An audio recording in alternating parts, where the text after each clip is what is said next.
Hi there, and welcome back to Prices at the Pumps, SaltWire's weekly look at all things energy related. Scott Squires, along with the energy expert Dan McTagg. Dan, can't wait to get to the Ask the Expert question this week, but first things first, prices in the Atlantic region are adjusted tomorrow, Thursday, in Newfoundland and Labrador, and then the rest of the Atlantic region on Friday. What is going to happen when we pull up to the pumps in the next couple of days, Dan? Well, let's take advantage of the fact that energy markets are still crazy and need a good slap on the side of the head to wake them up because, frankly, they've been ignoring the fundamentals. And because by doing so, it's good news for you and it's good news for me and everyone in Atlantic Canada because gas prices are going to drop about a penny tomorrow in Newfoundland and about half a cent, maybe a little bit more on the diesel side. So another week of declines in prices, and it brings us back to this idea that, hey, maybe summer isn't so bad. But wait, before we get too carried away, we're now starting to see the evidence, the full evidence and the full weight of what happens when energy traders, are go for the head fake and use things like, Chinese demand or potential demand tapering off or electric vehicles taking over. All these things are fantastic and the stuff of magic and make believe because we're now seeing today the U.S. Department of Energy's weekly energy inventory report shows a pretty substantial, for the third week in a row, decline in oil. Oil down 3.7 million barrels. We see that gasoline is down about the same and diesel as well. So it means that supply continues to dwindle. At the same time, markets are saying, nothing to see here, nothing to see here. It really does remind me of the fact that I think OPEC has it right. Energy markets and traders are dysfunctional. These people don't understand fundamentals and they are willing to use almost any excuse to disregard it. It's also why there's been so much green grift in this country and around the world, especially in Europe, the United States, and Canada, where you've seen people go for the head fake and decide that maybe it's there is no future for fossil fuels. Got bad news for you. It's going to be around for a long, long, long time, long after we're alive and several generations to come. And no, it won't have a material impact on the weather. Jeez.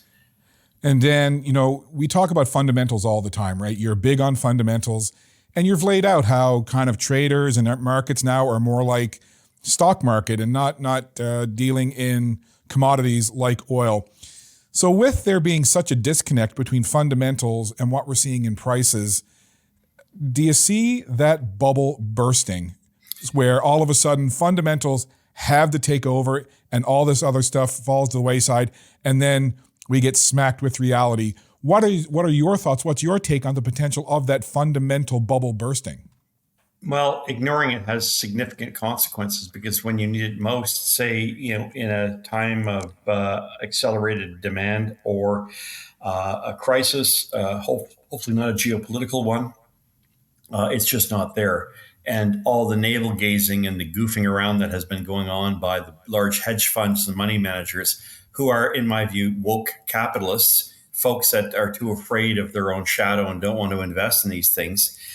You wind up in a far worse situation vis-a-vis supply and demand. And if you continue to tampen down the idea that demand is extraordinarily weak and supply is more than abundant, if you believe in those fallacies, then you are inevitably going to lead the rest of us to a point where prices are going to go up rather shockingly. Now, in the past few days, we saw oil drop $2.50, $3 a barrel. Guess what? This morning, the news that there is yet more of a supply crunch in the United States has oil back up $2.50 a barrel.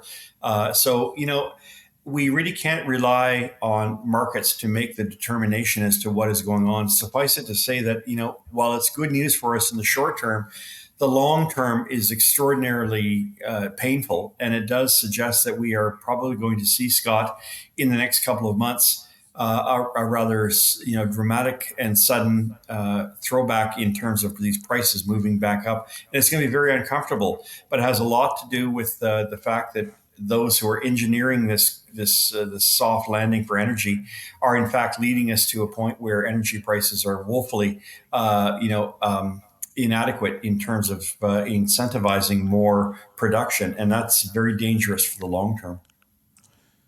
And Dan, something else that we talk about is how geopolitical events and tensions around the globe can affect the price of a barrel of oil. But it seems that almost that's not the case now. We've got this long running war in Ukraine, the Russian invasion of Ukraine and what's happened over there. And we have tensions in the Middle East as high as they've been in recent memory, yet it doesn't seem to be affecting the price of oil on world markets. What do you make of that, Dan? Well, I think the markets are again demonstrating the extent to which they have been completely deceived in thinking that none of these factors really do matter. And they matter immensely because geopolitics, meteorological events, significant demand increasing around the world. Oil is going to be up 2% in demand year over year for the foreseeable next 20 to 30 years. And the reality is that we just do not have the capacity to meet that surging demand, no matter what we do. Even our renewables are made with fossil fuels. So like it or not, it's around for a long time. Ignoring it, playing it down, or trying to make this idea that underinvesting in it and finding other things like AI and technology, even AI, artificial intelligence will require data centers and will require the greater demand on energy. So I'm not sure if people have a full understanding, but I do know that it's not cool. It's not vogue right now to invest in commodities like oil and natural gas and oil products like gasoline and diesel. And yet, the likelihood of demand moving up is far greater and outweighs the likelihood that these new innovations are going to lessen demand. If anything, world population and, of course, the rest of the world trying to catch up and to meet our standard of living in the Western world is one of the biggest incentives towards greater use of fossil fuels. Countries like India are not holding back. They're going to increase their use, their consumption to meet the challenges of ensuring that their population has the same kind of standard of living and enjoys the same benefits that we do here in North America and Europe to a lesser extent. So, I think it's short-sighted and it is naive to. And this is really a message to money managers and those who are making these positions of trading in and being afraid of, we have to divest from oil and gas. Do that at society and civilizations, do it against their interests. And I think that's really what has to come out of this is that we need a more fundamental realization that energy and oil and gas and things like that have really spurred our standard of living, our quality of life. Without them, we become less, unless that's really the agenda that's at play here. And Dan, before we get to our Ask the Expert segment, is there anything else out there, either domestically or internationally, that you're seeing that could affect what's going to be what we pay at the pumps, over the coming months and weeks as we roll into August now? You mentioned geopolitical tensions. I think they are being significantly discounted. Tensions in the Strait of Taiwan, the South China Sea, tensions that we're seeing in the Middle East, the ongoing war in Ukraine. All of these are factors that should lead to much higher energy prices to reflect the risk to security and the likelihood that we won't have enough to supply the world when it truly needs that. We're also going to see a big shift, as we're now seeing in the United States, where a lot of automotive companies are saying, no, we can't go down this road of electric vehicles. The public is not there yet. There is not enough subsidies to make us want to go lose, $50,000, $100,000 per unit of every vehicle that we make. And that's not just Ford. That's not just Mercedes. There's a lot of others. The battery plant in Eastern Ontario, which is now closing down as it's going through and filing for bankruptcy. The demand for those boutique type, novel type of rides really is something that I think that we need to pay a little bit more attention to and recognize that whether we like it or not, oil and gas are going to be here for a very long time. And denying it or trying to find ways to suppress its use is only going to lead to further dislocation, economic and political. And I think that's where we don't want to go. Well, Dan, that segues beautifully into our Ask the Expert question this week. So it is time now for Ask the Expert.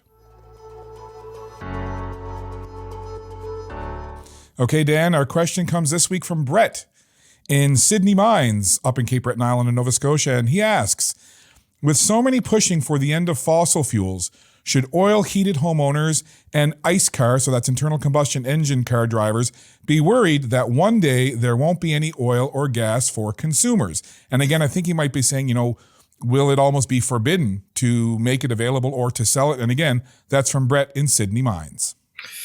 Good question, Brett. But I will put my old political cap back on. I served 18 years as a member of Parliament, part of that as a Privy Councillor, and of course, many years in the trenches of the Liberal Party. Any party that proposes to do that is going to be toast at the next election. So I would think that people are a bit more practical. How they get about, how they manage to keep warm, how they manage to transport is a prime consideration. And anybody who stands in the way or tries to deviate from that or change that is likely to be shown the door. And I have experience in that field as well. So I would stick to what works, what's practical, what works for you, what's affordable above all. Those who are imagining and trying to re-engineer society to fit their own narrative aren't likely to be around much longer. I would expect that those who receive subsidies to come out with that kind of nonsense that suggests that somehow we can get rid of fossil fuels will be quickly shown the door, as will their grifting tendencies. We know that many organizations out there, one I saw last week, Canadian Climate Institute, that said, there is no inflationary impact on that carbon taxes are causing on the price of fuel, much less inflation in general. Of course, they completely discount the fact that 28 to 50 cents a liter on $1.80 is in fact about 20 to 30% of the cost. And in fact, that is highly inflationary. So I would stick to what works. I don't think fossil fuels are going anywhere. I think those who are promoting the idea that we can get rid of them, though, will be going somewhere. And that place is definitely not to represent the country or represent our voices for many Canadians who believe that we're not the problem. And I think increasingly many believing that, Brett, we're not the ones to fault here. We're the country that has produced clean energy, plenty of it. The world wants it. The only thing we have are political deniers going around saying, no, we shouldn't be able to provide it to the rest of the world, much less to Canadians themselves. Thanks for that answer, Dan, and thank you to Brett in Sydney Mines for the question. Well, just about to wrap up here, Dan. We always enjoy having you with us here each and every Wednesday on Prices at the Pumps at SaltWire, but you're not with us hanging out all the time. So when you're not here on SaltWire, where can folks find you?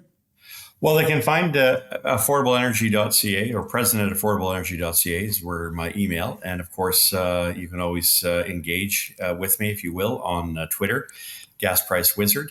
And of course, waiting this week has a number of advantages. So if you need to, rather than contact me, just wait for the price to change to the better as we see a 1 cent drop for gasoline, half a cent for diesel, pretty much across all of Atlantic Canada, both on tomorrow, Thursday, and again on Friday. Dan, as always, appreciate your time, your insights, and your expertise. Enjoy the rest of your day. Happy August ahead, and we'll do this again next week. We will. Gas up this week. This is the week to do it, though, Scott. This is because I think next week we're going to start to see prices go right back up now. That's why we like having you here on SaltWire, Dan. Thanks a lot. Take care.